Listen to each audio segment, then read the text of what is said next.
Woman 20, found among at least 11 victims of California serial killer duo. For the second time this year, a victim of California serial killers Leonard Lake and Charles Ng has been identified. Now, at long last, Brenda Sue O'Connor is headed home to be buried among family. Lake and Ng are two of the most infamous serial killers of the 20th century. Lake was born in San Francisco in 1945 and attended Balboa High, enlisting in the Marines after graduation and deploying several times to Vietnam.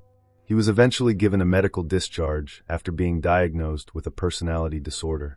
Lake became obsessed with nuclear holocaust and survivalism, eventually moving to a cabin in Wilseyville, an unincorporated area in Calaveras County about 70 miles northeast of Stockton. In the early 1980s, Lake met Ng, who was born in Hong Kong. Ng came to the Bay Area on a student visa to attend Notre Dame de Namur University, where he was an academic failure. After failing out of school, Ng faked an ID in order to enlist in the Marines. In 1980, he was busted for allegedly stealing weapons from a military base, and he went on the run. Lake and Ng shared a propensity for violence and a tie to the military, becoming an unlikely duo in crime. In April 1985, Lake's Wilseyville neighbors Lonnie Wayne Bond, 27, his girlfriend Brenda Sue O'Connor, 20, and their one-year-old son Lonnie Bond Jr. went missing, along with friend Robin Scott Stapley, 26. Bond and Stapley's bodies were discovered in sleeping bags buried off a mountain road near Wilseyville several months later, but baby Lonnie and O'Connor remained missing.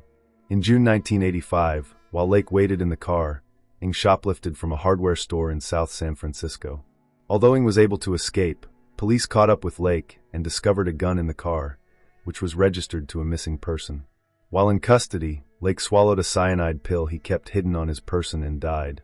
A search of his belongings uncovered videotapes the pair had taken while torturing some of their victims. O'Connor was on the tapes. Ng was found about a month later in Canada after attempting to steal at a department store. He was eventually found guilty of 11 confirmed murders, although it's believed the pair may have killed over a dozen more. A mass grave was discovered on the Wilseyville property, but because of the state of the remains, law enforcement couldn't be sure how many victims were left there. The loss of O'Connor and her baby was devastating for her family members in Michigan. With no grave to visit, O'Connor's sister Deborah created a granite marker to place her parents' backyard in Coldwater. "I made that about the third year after it happened because I got tired of not having a grave," she told a local newspaper in 1994. A tattoo of the makeshift headstone graced her body too. "So when I die, they can be buried with me," she said. In 2021, the Calaveras County Sheriff's Office announced it was taking a fresh look at the Wilseyville case with the benefit of modern forensics. In late January, they revealed that remains found in the mass grave were matched to Reginald Reggie Frisbee, a previously unknown victim of the pair. Investigators also re-examined remains that had been long kept in a crypt in San Andreas, but were known to be linked to Laking. With the help of private labs and genealogists, investigators from the Cold Case Task Force recently confirmed the remains belonged to O'Connor. This week, the sheriff's office announced the remains are on their way to O'Connor's family, calling it a heartbreaking yet necessary reunion. This case underscores the power of modern forensic science in bringing families the closure they deserve, even after decades of uncertainty, the department said in a statement. In 1994, O'Connor's sister remarked she would rather see Ng rot in prison for the rest of his life than receive the death penalty.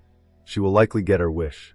The death penalty has been suspended in California, and Ng, now 64, is incarcerated at the California Medical Facility in Vacaville.